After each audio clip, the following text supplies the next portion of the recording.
Thanks very much, Deniz. That was a very good, quick survey of how the BIS viewed valuations in housing markets in a large group of advanced countries. I see that you saw the US sort of in the mid-range in terms of valuations being stretched compared to Canada, Australia, and so on.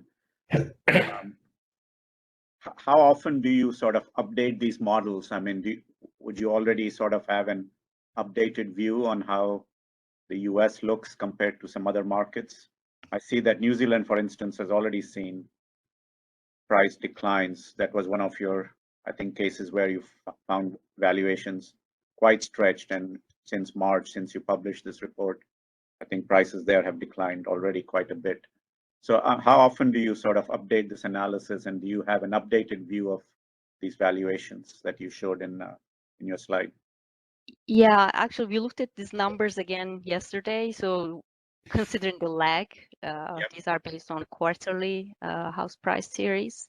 So considering that lag, most of these are still as of Q2 this year.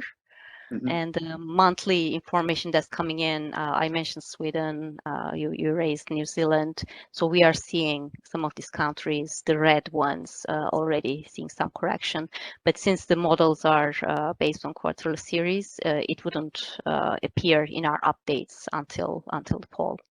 Right. I mean, I should mention that I think it's public knowledge that the IMF also runs kind of a vulnerability exercise on housing markets. And actually, Nina has been in the lead at our end in running those models, but the results of those exercises remain internal. But we also run the kinds of models that Deniz has been showing for the BIS. Is that correct, Nina? We don't. Our vulnerability exercise is, it's known that we run it, but the results remain internal. Is that correct? Yes, the results are internal, correct. Okay. All right. We have just about 2 or 3 minutes left. I want to go back to each of you and see if you have any closing words, any reactions to what you've heard from other people. Maybe start with you, Mark. Thank you, Prakash, and I really want to thank you and the fund and everyone for the opportunity to participate. And I learned a lot from the presentations, and I took solace in that we were kind of landing in the same place. But then I thought, well, then we're all going to be wrong. So I wasn't sure that was a good thing or not. I will have to say, and I'll just end by saying this: I do think that the risks here are to the downside, right? Because in a world of very high inflation and central banks on the warpath, and housing being the most rate sensitive sector in the economy generally, we could very well see a much more serious decline in prices that could reverberate back on the real economy to a more significant degree. And that I think if it doesn't happen, great, but I think we should be prepared and really think through what that darker scenario would look like, because that I think is something we should not discount. Is significant probability. And do you at Moody's do sort of similar analyses to what you showed us for the US for many other countries? We do them for all the countries. So Okay. yeah, so we run the same kind of scenario analysis and shock analysis. It depends on how much data is available, obviously, and but for all the countries that there is house price information, housing market information, we do the similar kind of analysis. Yes. And is most of that public? So I mean, our IMF folks could look it up and compare. I'd be happy to provide it. We obviously sell it, to financial institutions and to others that are, Okay. But absolutely, I would have no.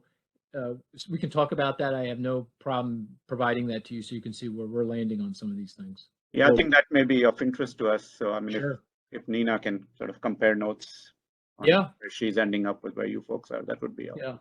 You might be interested Moody's wide were involved in trying to understand the shift in the credit cycle, and it goes to that question around vulnerabilities, and we're doing this globally. So, where are the global vulnerabilities? Kind of, I'm sure, like what the BIS and the fund do.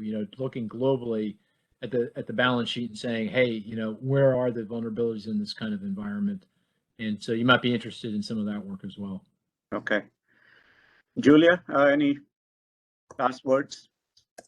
I found the presentations extremely interesting. I love Deniz's international perspective, and the rental yield sort of solidifies what the point Mark was making about the, institutional market being here to stay. I concur that, as I outlined, there's a rosy correction scenario where actually declining valuations is a good thing, right, for monetary policy and for the economy.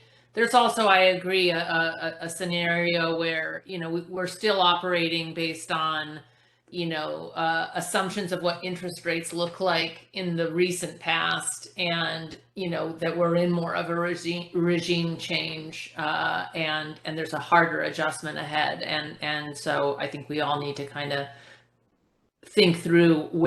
continue to think through where those vulnerabilities lie. I mean, as Richard pointed out, the structure of the mortgage market is undergoing a pretty fundamental change, and we don't know what all the ramifications of that are. Okay. Well, we are right on time, so perhaps this is a good time to end. I want to thank everyone who participated. Nina, Adrian, for your questions. Richard, for moderating with me. Look forward to doing more of this with you in the future. Yeah. And thank you, Julia, for coming on and really contributing excellent perspectives. And of course, to you, Mark, again, thanks very much for making the time for this interaction. And we'd really love to follow up with you and have more of a dialogue with our housing experts here at the fund. Thank you. Everyone for participating.